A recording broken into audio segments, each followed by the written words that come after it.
Jewish group demanding a ceasefire in Israel's war in Gaza held protests on Thursday in 8 U.S. cities on the 8th night of Hanukkah, blocking rush hour traffic on busy streets and bridges in Washington and Philadelphia.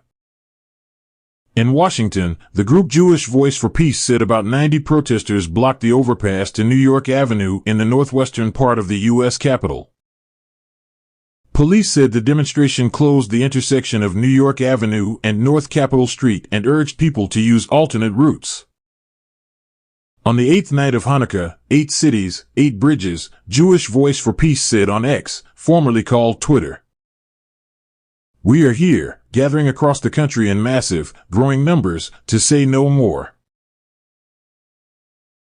Demonstrations also occurred in Boston, Atlanta, Chicago, Minneapolis, Seattle, and Portland, Oregon.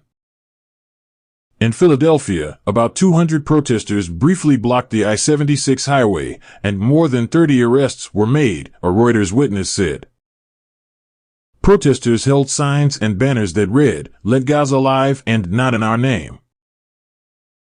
The United Nations on Tuesday demanded an immediate humanitarian ceasefire in the Gaza Strip, where Israel has vowed to annihilate Hamas militants.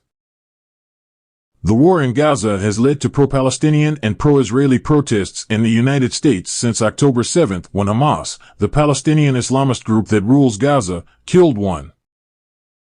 200 Israelis and seized 240 hostages in a cross-border raid. Since then, Israeli forces have besieged the coastal enclave and laid much of it to waste, with nearly 19,000 people dead, according to Palestinian health officials. On Wednesday, anti-war activists blocked traffic on a busy Los Angeles highway during the morning rush hour, and while some staff from the Biden administration also held a vigil demanding a ceasefire.